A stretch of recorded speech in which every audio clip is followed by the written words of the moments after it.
The night sky above Nova 9 Colony glowed with blue dust and twin moons. A 10-year-old boy named Ethan Cole sat near the fence of the mining camp, holding a broken toy starship in his hands. Beyond the fence, in the shadows of the alien barracks, a small figure watched him. A thin alien girl with silver eyes and blue-green skin. Her name was Lyra. She was a slave child brought from a distant planet after her people lost the war.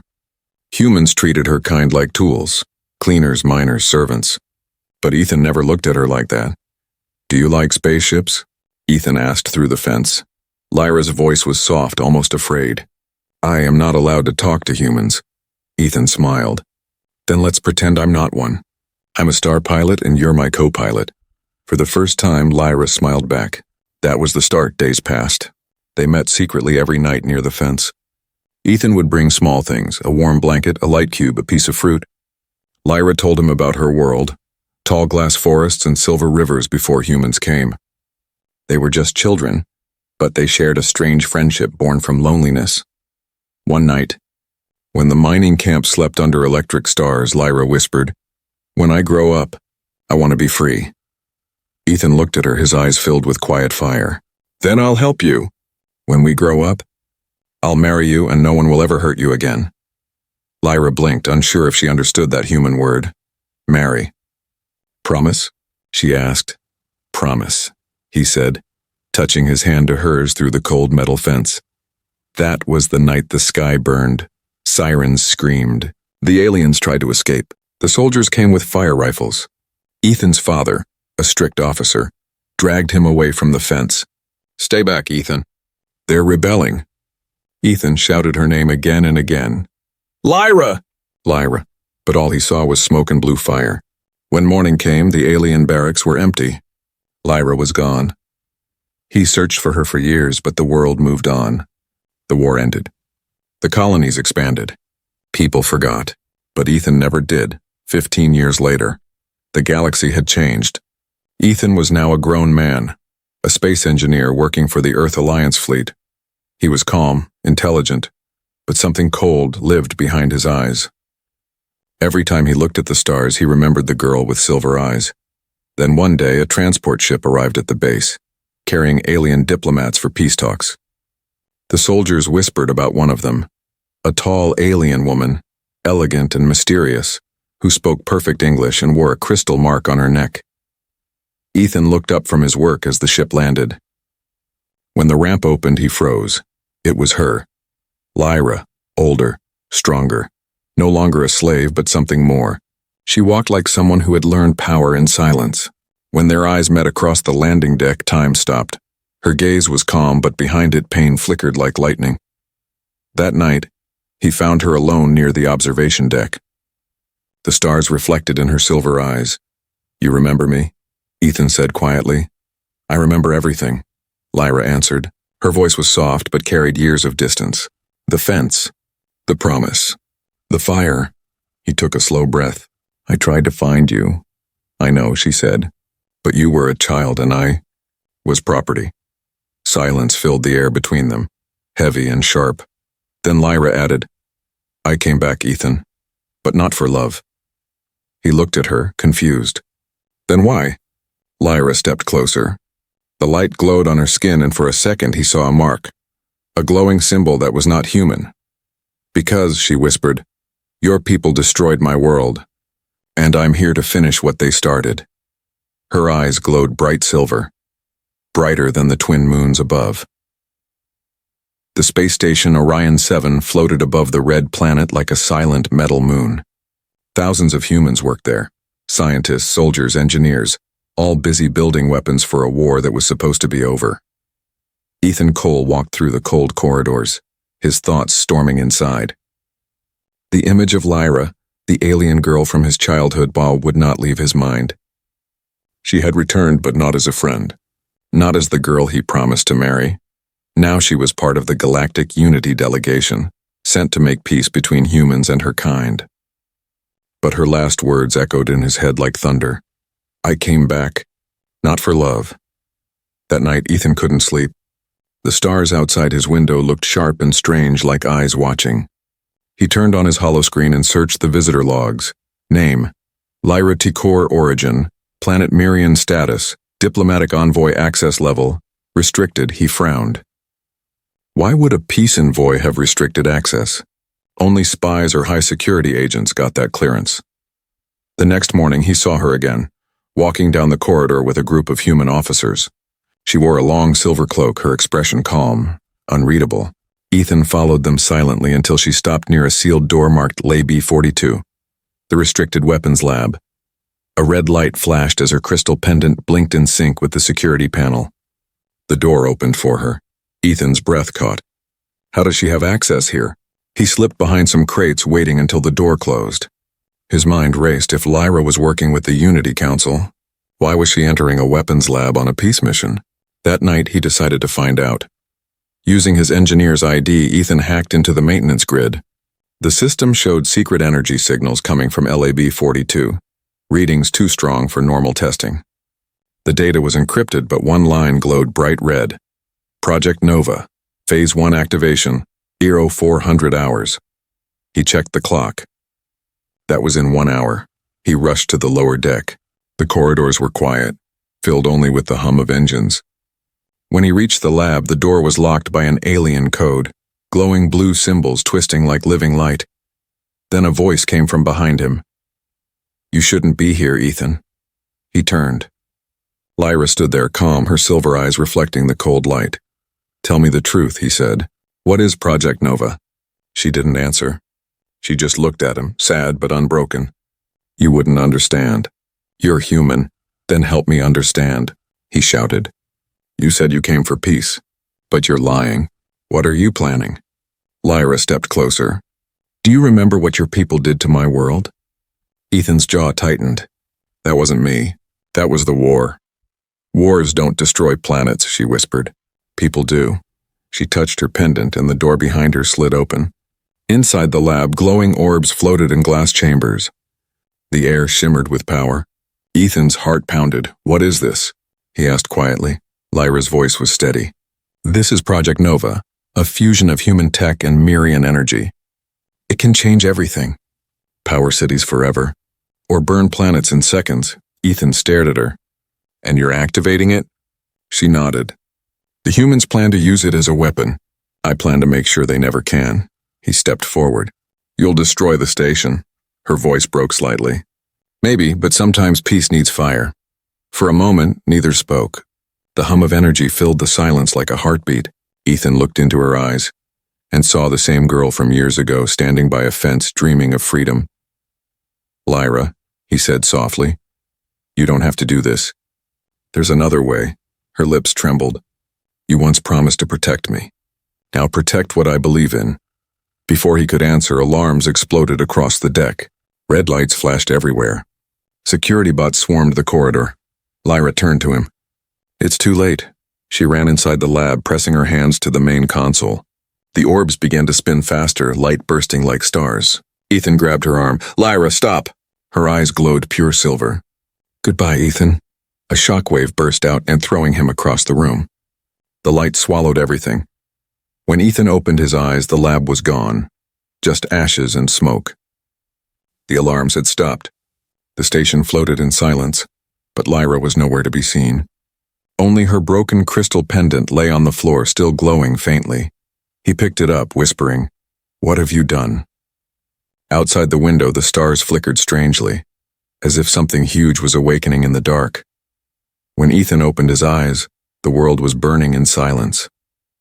Half of Orion 7 station was gone, torn apart by the energy blast. The rest floated like broken bones around the red planet. He coughed, pulling himself up from the floor. The air smelled like smoke and metal. The lights flickered weakly. Somewhere behind him, the alarms had died. And Lyra was gone. Only her pendant, cracked, glowing faint blue, lay near the wreckage. Ethan picked it up carefully. It was warm, pulsing like a heartbeat. Lyra, he whispered. What did you do? He stumbled through the corridor, passing shattered glass and floating debris. The sound of crackling electricity followed him. The emergency AI spoke in a broken voice. Warning.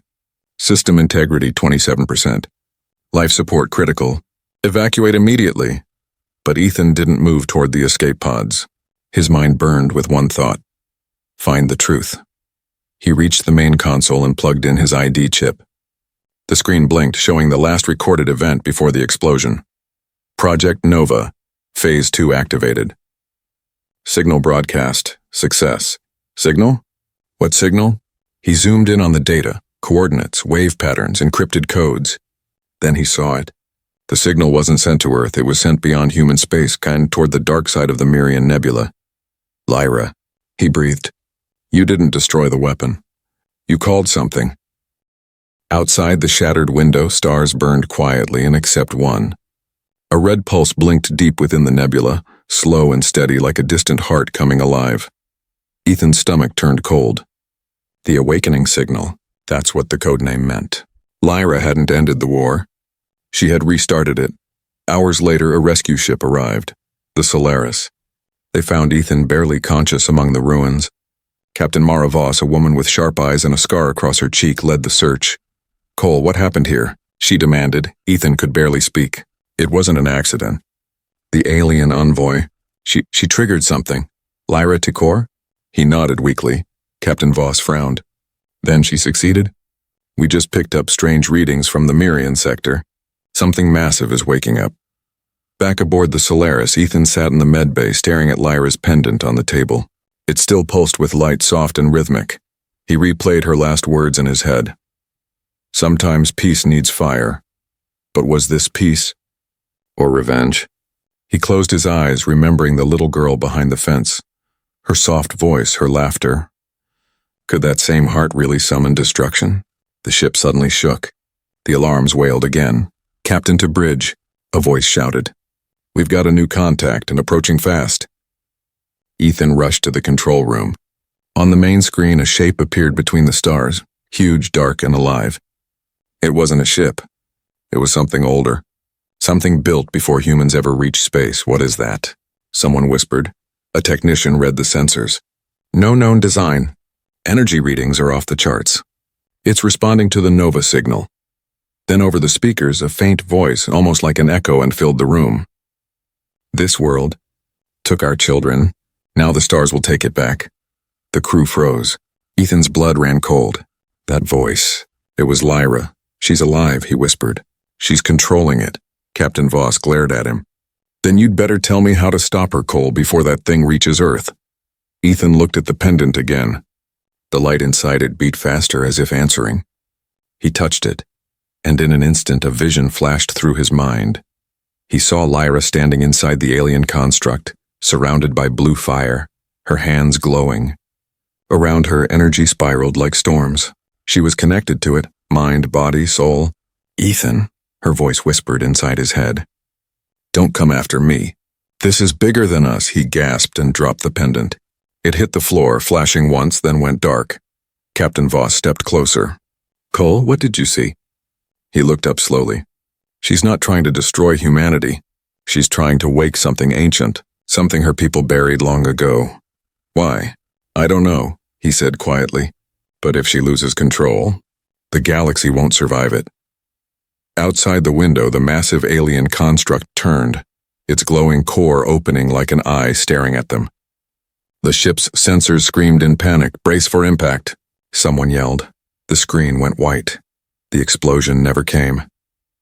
Instead, the Solaris drifted through a sea of blue light, silent, cold, endless. The alien construct that appeared before them was no ship. It was something ancient and alive, a city floating in space. Its surface shimmered like glass, its shape shifting every second as if breathing. Ethan Cole stood on the deck, staring at it through the viewport. The massive structure pulsed with slow waves of energy, like a heartbeat across the stars.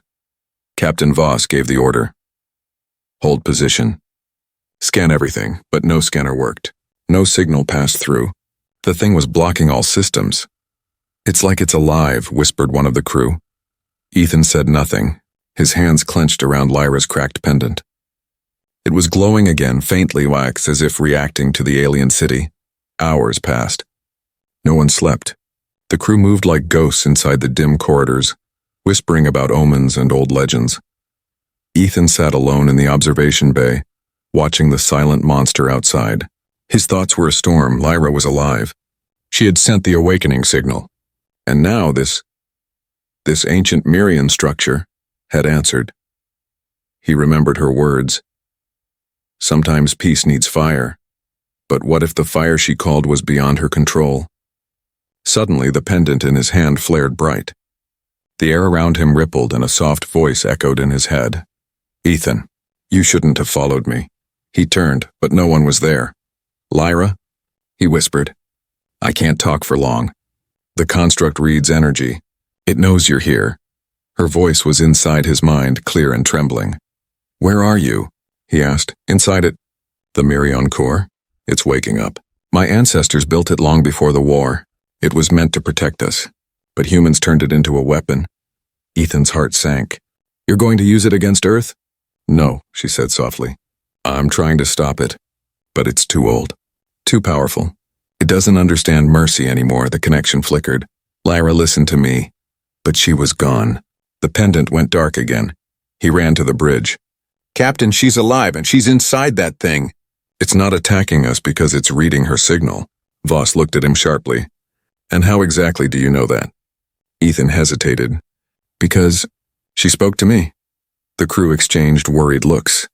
Voss sighed. Cole, even if she's inside, that thing could tear us apart in seconds. You want me to send a shuttle into that death trap? I'm going, Ethan said firmly. Alone, she stared at him. You're insane. Maybe, he said. But she saved me once. Now it's my turn. The small shuttle, Falcon 9, launched into the dark. The light from the alien city swallowed it whole. Inside, Ethan's console blinked with strange alien symbols. The closer he flew, the louder the pendant pulsed. Suddenly, the walls of the shuttle turned transparent, and he saw visions in the light. Cities of glass. Blue oceans filled with silver trees. Mirian children laughing under crystal skies. Then on fire, ships, humans invading, bombs falling, everything burning. He gasped, clutching his head. The images weren't memories. They were records. The ghosts of Mirian showing him their story, and in the center of it all stood Lyra's mother, leading her people's last defense before the fall. Then the vision vanished. The shuttle jolted. He had entered the structure. The inside was breathtaking. Walls of glowing veins, floating platforms, rivers of light flowing upward. It felt like standing inside a giant living heart. At the center, he saw her, Lyra. She was suspended in a beam of light, eyes closed, energy swirling around her body. The mark on her neck glowed like fire. Lyra, he shouted. Her eyes opened, silver and bright. Ethan, you shouldn't be here. You're losing control of it. I'm holding it back, she said, her voice strained. The Corps wants to finish the war. It sees humanity as infection. I'm the only link stopping it from attacking. He stepped closer, feeling the air vibrate with power. Then let me help you. She looked at him with sadness. You can't. If I fail, this place will destroy everything, and it will start with your world. The core pulsed violently. Alarms flashed red. The walls trembled. Lyra gasped, falling to her knees. It's too strong. Ethan grabbed her, pulling her up. Then we'll fight it together. A booming voice filled the chamber, deep and cold. 2 species. 1 truth. Only one shall remain. Energy bolts shot around them. Ethan shielded Lyra as explosions of light tore through the walls. She screamed, Ethan, go! Save yourself. He shook his head. Not without you! The core's light swallowed them both, their bodies rising into the storm. Outside, the Solaris saw the entire alien city ignite with blue fire, expanding like a star about to be born. Captain Voss whispered, What have they done? And then, just as suddenly, the light vanished. The nebula fell silent. No trace of the construct. No signal. No Ethan. No Lyra. Only the echo of her last words drifting across the comms. Peace. Must be remembered. 2 months had passed since the Orion 7 disaster. The explosion in the Mirian Nebula had vanished as suddenly as it appeared. No debris, no light. No trace of the alien city, or of Ethan Cole and Lyra Tekor. To most of the galaxy, they were dead. But space had its own secrets. And sometimes, the stars whispered. Captain Mara Voss sat alone in the bridge of the Solaris, staring at the endless darkness ahead. Every report said the same thing. No sign of the Mirian core. But she couldn't sleep, because every night she heard it, a faint signal cutting through static. Peace must be remembered, the same words that echoed right before the explosion. At first she thought it was her mind playing tricks, but the engineers confirmed it, a repeating code pulsing from deep within the nebula. Not random, not natural. Human technology couldn't reach that far, but something, or someone, was trying to. In the communication deck, a young technician called out, "Captain!" We got it again. The signal burst through the speakers, soft, broken, and filled with static. But a voice was there. "Is anyone hear me?" Voss froze. That voice. She would never forget it. "Enhance it," she shouted. The static cleared a little. "This is Ethan Cole, alive." Then silence. The crew looked at each other in shock. "He's alive," whispered Voss. "After all this time," but the signal wasn't just from one source. The radar showed multiple pings, scattered like echoes across the nebula, as if copies of the same message were bouncing from one point to another. Something strange was happening inside the void. Voss gathered her officers. "We're going back." A murmur spread through the room. "With respect, Captain," said the navigator. "No ship that enters that nebula ever returns. It's like the laws of physics die in there." Voss looked him dead in the eye. "Then we'll rewrite the laws." 3 days later, the Solaris entered the nebula again. The stars outside faded into thick blue fog. Instruments went wild. Gravity, time, direction. Nothing worked normally. Ethan's signal pulsed again, stronger this time. "Don't come back." The voice was calm, almost pleading. The crew looked to the captain, uneasy. "Keep moving," Voss ordered. "He's in there." But deep down she wondered, was he warning them? Or someone else? Inside the nebula, reality began to bend. Shadows rippled like water. The ship's hull groaned as invisible pressure built up. The engines screamed, sensors blacked out, and every light flickered. Then silence. The stars disappeared. Only a field of floating crystal fragments surrounded them, glowing faintly like frozen souls. At the center of the field, a structure formed from blue light, half machine, half dream. "The core," whispered Voss. The Mirian construct had returned, but smaller, quieter, pulsing like a heart in recovery. Suddenly, the comms came alive again. "Captain Voss, this is Ethan. Don't be afraid." The entire bridge froze. "I'm not human anymore, and neither is she." The crew stared at the audio feed in disbelief. "Cole, what happened to you?" Voss demanded. "When the core collapsed, it didn't destroy us. It absorbed us. Lyra and I became part of it. It's not a weapon. It's alive. It remembers every death, every scream from the war." "You mean the core is conscious?" "Yes," Ethan said softly. "It's ancient. It was built to protect life. But when humans attacked Mirian, it twisted, it learned fear. We're trying to teach it hope again." Voss's voice trembled. "Then why send warnings?" "Because it's changing. And I don't know into what. The core is waking others.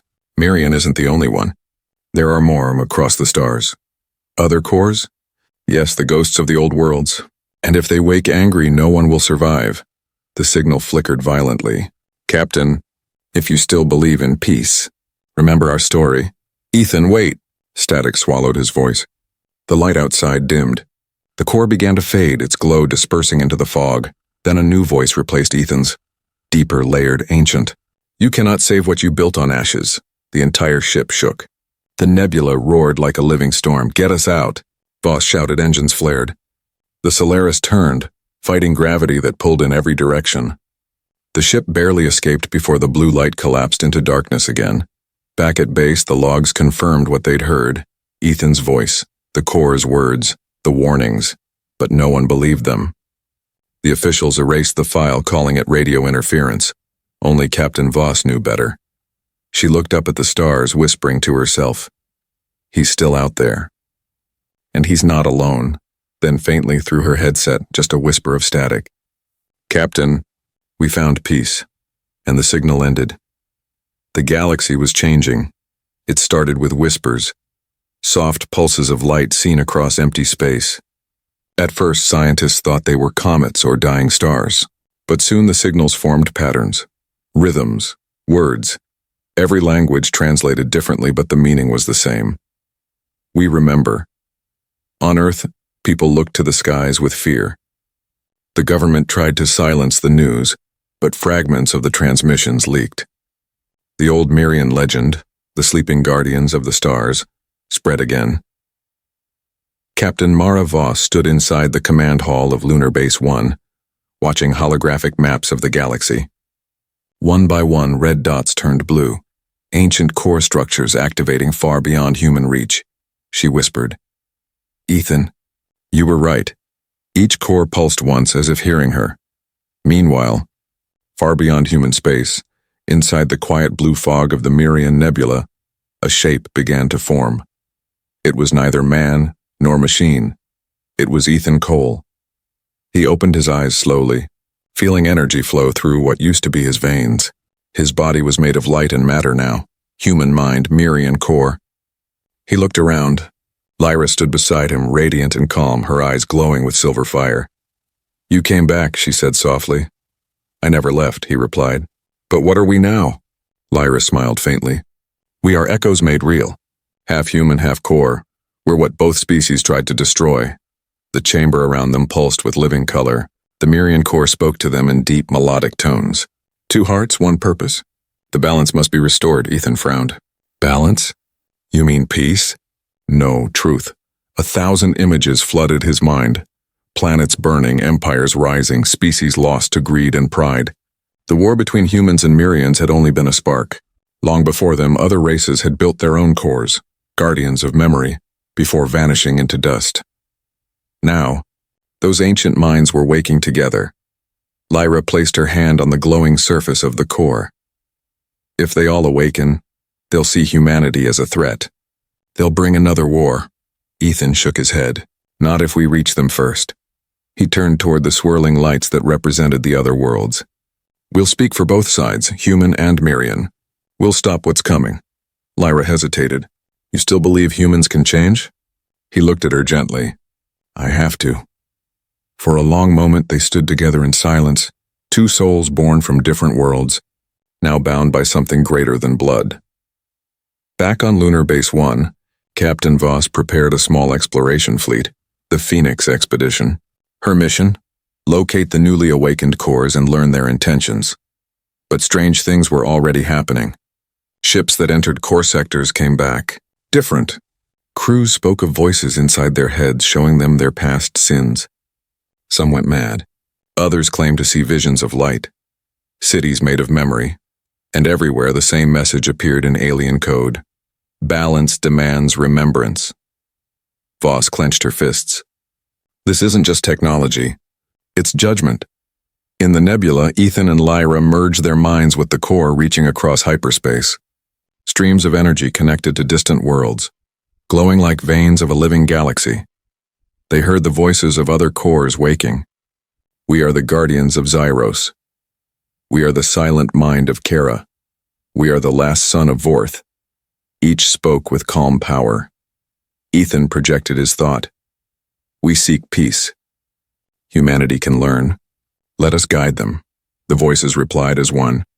"Peace cannot be given. It must be remembered. You will be tested." The network went silent. Only a faint echo remained, like breathing stars. Lyra turned to Ethan.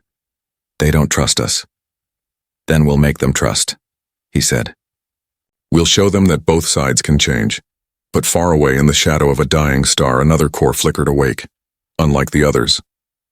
Its light was red, not blue. We remember vengeance. It began to move toward human space. On Earth, the sky shimmered. Satellites burned out one by one. The global network failed. Panic spread. Captain Voss looked up from her console, eyes wide. Something's coming.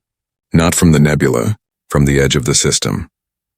A warning signal appeared. Old, encrypted, from the deep space beacon Ethan once used. It read only 3 words. "They are here." Ethan and Lyra felt it too. The nebula shook as the red light approached. Lyra whispered, "One of them chose hate." Ethan's voice hardened. "Then we'll stop it, together." They joined hands. The Mirian core brightened, sending a surge of power across the stars. And somewhere between the worlds, two lights collided, one of peace, one of vengeance, beginning a war the galaxy had long forgotten. The galaxy trembled. From the edge of deep space, a red storm spread across the stars. The Vorth core, the ancient guardian that remembered only vengeance. It devoured light, silenced comets, and turned satellites to dust. Its voice thundered through every frequency. We remember the flames. We remember the chains. Humanity must end. Across the nebula, the Mirian core pulsed with blue light. Calm, sorrowful, alive. Inside it, Ethan and Lyra stood together, their bodies half energy, half memory. They watched the red wave move closer, a storm that could erase entire worlds. "It's here," Lyra whispered. Ethan's eyes hardened. "Then we fight, not with weapons but with truth." The gathering of cores all across the galaxy, other cores awakened, glowing lights across the black. Blue, white, gold, each representing a lost civilization. They spoke to one another through the old network. Two forces rise, one remembers love, one remembers pain. The balance must choose. The Mirian core sent its signal through the network. Ethan's human voice carried across light years. "This war began because we forgot each other's hearts. If vengeance wins again, everything dies, human and core alike." For a moment, silence. Then slowly the other cores responded. "We will witness. Earth prepares on Earth." Alarms screamed in every city. Massive ships rose from orbit. Nuclear defense grids lit up the sky. Captain Mara Voss stood on the bridge of the Solaris II, now upgraded with alien tech armor from Myrian fragments. Her second officer shouted, "Captain, the red entity is approaching fast. Estimated arrival 6 hours. Any word from Cole?" "Nothing, ma'am." Voss clenched her jaw. "Hold position. If he's still out there, we're not firing first." Inside the storm, the Mirian core shuddered as the red light grew nearer. Ethan and Lyra floated in a sea of living energy, their forms glowing brighter with every heartbeat. Lyra reached out, her voice calm but shaking. "The Vorth core is pure rage. It remembers the human invasions, the burned worlds. It can't tell the difference between guilt and innocence." Ethan nodded. "Then we'll remind it. How?" "By giving it what no one gave us, forgiveness." Lyra looked at him, her silver eyes wide. "Forgiveness won't stop a supernova." "Maybe not," he said softly, "but it might stop a heart." The collision space itself began to twist as the Vorth core appeared, a red sphere the size of a moon, surrounded by clouds of burning debris. Its light consumed everything. The voice echoed across the void. "You took our children. You poisoned our sky. You made us ghosts." Ethan stepped forward, facing it through the Mirian core's energy field. His voice rang clear through the transmission. "Yes, humans destroyed. We killed, we lied. But we also learned. And if you destroy us now, you become what you hate." The red core roared. Beams of crimson energy shot forward, slamming into the blue light of Mirian. The galaxy shivered. Stars flickered out. Lyra cried out, holding the energy field. "It's breaking." "Don't let go," Ethan shouted. "Show it what we are." They joined hands. Blue light merged with red. Fire meeting water. The storm turned white, pure and blinding. Through the blinding glow, Ethan's memories flowed out. Images of his childhood, of Lyra behind the fence, of their promise under the twin moons. Then Lyra's memories followed. Her people's songs, her mother's voice, her last night of freedom. Together, they projected it all into the storm. Love, loss, laughter, fear, everything that made them alive.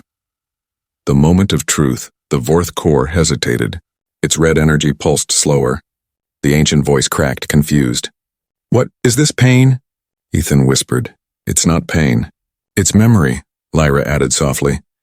"It's the part of life you forgot to protect." The red core shook violently. For the first time it wept, streams of molten light falling like tears into space. "We remember." Then silence. The red light faded into white. The storm collapsed inward, leaving only calm. After the storm, when the light cleared, the nebula glowed softly, peaceful, alive. The other cores spoke as one. "The balance has been restored.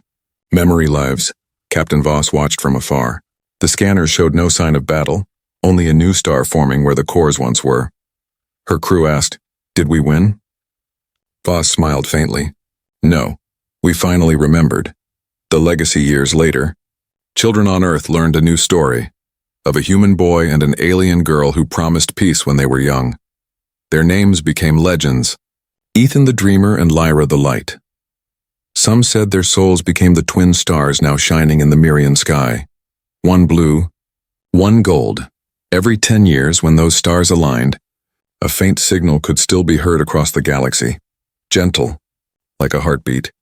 Peace must be remembered. The end. HFY Sci-Fi series, The Promise Beyond Stars.